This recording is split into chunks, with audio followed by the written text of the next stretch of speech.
Good morning, Steph. This is not a good start. That when you said, Travis said, you're going to have to talk me down, and you said, I don't know, well, she might have to talk me down. That's not a good place for us to be. Yeah. Tweeted lots of concern and anxiety over today's Reuters piece speculating the DOJ might defend Trump in the insurrection civil cases as it is in the E. Jean Carroll case. DOJ has not taken that position, but the concern is valid. You said on TV yesterday, I can't see how the DOJ could possibly assert that launching an insurrection to stop the certification of a presidential election is within the scope of a president's official duties. That would be absurd, unjust, indefensible litigation position, in my opinion. So expound on that a little bit. Yeah, so the Reuters piece alarmed me when I first read it, but as I tried to highlight in yesterday's video, it is speculation. They labeled it analysis. So there is absolutely no evidence that the Department of Justice will weigh in to the civil suits that have been brought by Congressman Benny Thompson, by Congressman Eric Swalwell, by the Capitol police officers who were injured that day and others, right? So the DOJ weighed into the E. Jean Carroll case where Donald Trump told a whole bunch of defamatory lies about Miss Carroll. The Department of Justice galloped in on I'm not going to call it a white horse, they just galloped in. And they said, listen, because we're going to say that a president answering questions during a press conference is acting within his official duties as president, we will defend anything he says, even if it's defamatory, if it's lies, if it's mocking a victim. So the fear is, and what Reuters said yesterday is, well, the DOJ might take this same position in the insurrection lawsuits, come galloping in and say, no, whatever the president said, whipping up his base before they attacked the Capitol, that was within the scope of his presidential duties. I do not believe the Department of Justice will take that position because it's kind of the opposite of your official duties as president to try to stop the certification of a presidential election.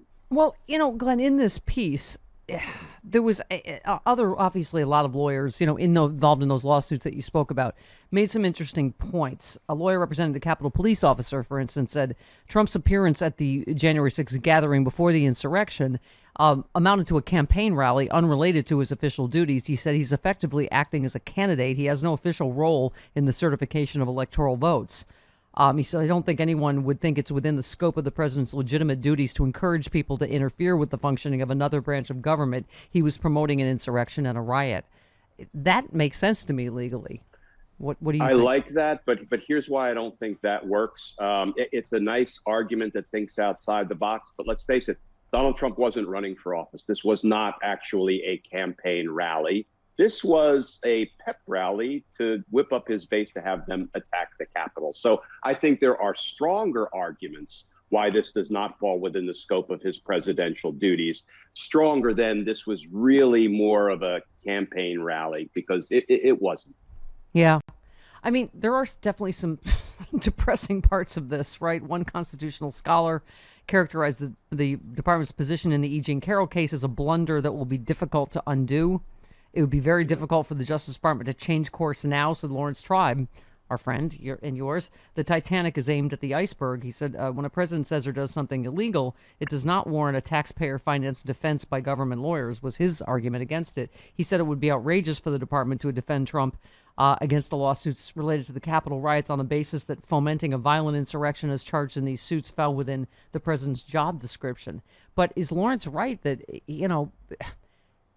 the E. Jean Carroll thing has opened the door to all of this? I mean, is it hard now for them to not take that position in all these other cases? It's not hard for a couple of reasons. One, I hope what the Department of Justice is doing is they are making sort of an independent assessment in each case that has anything to do with Donald Trump, and they're calling it as they see it. And let's remember, there is some case law, some precedent, horrific though it may be, that says the position they took in the E. Jean Carroll case has been taken before, and courts have sanctioned it. Courts have sanctioned instances where congressmen stood up. He defamed his wife, and the Department of Justice stepped in, and there's case law that says it's appropriate for the Department of Justice to step in when elected officials are making these statements at press conferences without regard to whether the statements are true or not, defamatory or not. So like it or not, there is case law. But here's the difference, Steph. That has to do with civil wrongs, right? Listen, you defamed me. You can't go to jail for that, but I can maybe recover damages. Inciting an insurrection is a criminal offense. So I think the Department of Justice can and better take the principled position that lawsuits are one thing, crimes are another. We're not going to step in and represent Donald Trump when he tried to criminally undermine the certification of presidential election results. That's where I hope the Department of Justice is going. Yeah. Well, and you also, in general, in the Capitol riots, you said it's taking longer than necessary, in my opinion. Prosecutors can spend an eternity investigating the grand jury pursuing a perfect indictment. There's no such thing. Or they can seek arrest warrants as soon as they have probable cause, thereby promoting public safety. So I think that's, you know, what a lot of people feel is like emboldening and allowing this to go on is that this feels like it's taking so long, right? Yeah, this is my big beef with federal prosecutors generally. Mind you, I was one for decades. So, you know, maybe this is a little bit of self-loathing. But if we go into the grand jury and we investigate cases, but there has been no arrest, you know what? We're on our own timetable. We have no deadline. So we can investigate it for years, wanting to create the perfect indictment, one that's bulletproof, one that we can't lose at trial. If we take that view, we're doing a disservice to the American people. Because once you have evidence establishing probable cause that a crime has been committed, like Volume 2 of the Mueller report, 10 counts of felony obstruction of justice, you can walk into a judge's chambers and seek an arrest warrant. That should have been done for any number of Trump crimes. And every day, the Department of Justice declines to arrest Donald Trump, to begin to hold him accountable for his crimes, is another day we're slouching toward the end of our republic. So the Department of Justice has to man up, do the right thing, and be prepared to take the criticism that it's all about a political vendetta. It's not. It's about enforcing the laws of our nation. Well, two significant things, Glenn, that you tweet about and are obvious in the Capitol riots, as you said, FBI, DOJ investigating possible complicity of members of Congress in the insurrection. Slowly we creep toward justice, you say, and also the DOJ brief says Proud Boy defendant committed act of terrorism. Accordingly, Trump incited not just an insurrection, but acts that qualify as terrorism. Those are two significant things that would make you think they're working their way up the food chain here in the Capitol, no?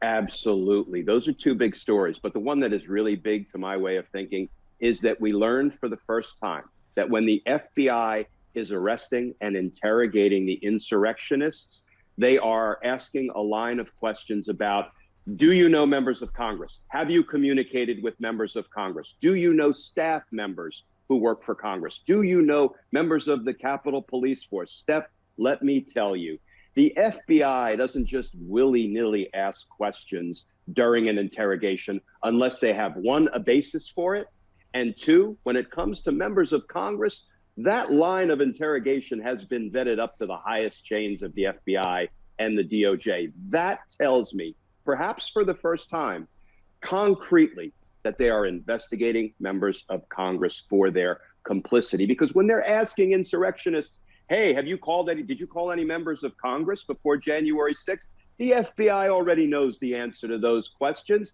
because they have the insurrectionists' cell phone information. So this is a very good sign that the FBI is, in fact, investigating the potential complicity of members of Congress in the insurrection. Yeah. So let's quickly, you also tweeted about, per Washington Post, Weisselberg and Trump are frequenting Trump Tower. If Weisselberg refuses to flip, opts to stand by his man, New York DA Vance has several options. Looks like Weisselberg, quote, may go through some things. You know, they're obviously also focusing on this Matthew Calamari, who's unbelievably named, but okay, also a Trump organization. What do you think is happening? I mean, it's just astounding that these people, like whether it's Weisselberg or whatever, will go to prison for this guy. Yeah. I mean, first of all, and can you make up a name like Matthew Calamari? And there's a Matty the Squid Jr. Matty the Squid Jr. Yeah, don't forget him. Looking at his sons, salami and prosciutto as well. I don't know. But look, here's the thing. Weisselberg wants to stand by his man. I say have at it. And here's why. First of all, I think Cy Vance wants Weisselberg's cooperation. I don't think he needs Weisselberg's cooperation. He's got 10 years of tax returns and crooked financial documents. He's got the Trump Organization controller already in the grand jury testifying about whatever the heck the Trump Organization was up to.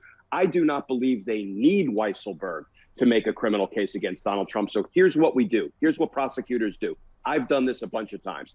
Indict them together in the same conspiracy indictment. Marquee names, Donald Trump, Alan Weisselberg, and other members of the Trump Organization. Nothing gets a defendant's attention like seeing his name as a marquee defendant in a conspiracy indictment. That will pressure Weisselberg. Then he might flip. But worst comes to worst, You know what you do? You sit him down shoulder to shoulder at defense counsel table and you try them together. And once Donald Trump starts to say, my CFO is the guy who committed all the crimes, you can get a guilty plea mid-trial from a guy like Weisselberg. I've had that happen. Lots of ways to pressure him. Yeah, Elie Mystal said that yesterday too, Glenn, that just, life is long. Wait till his name's on an indictment. And, as you say, they already have the documents. Trump's already going down. It's like, okay, you and your kids are going to go to jail too? You're going to do that for him. Why? He's already going down. You've got like you were saying many times to us, when you have the documents on the paper, it's, you don't necessarily need the witnesses. So, yeah, fingers crossed.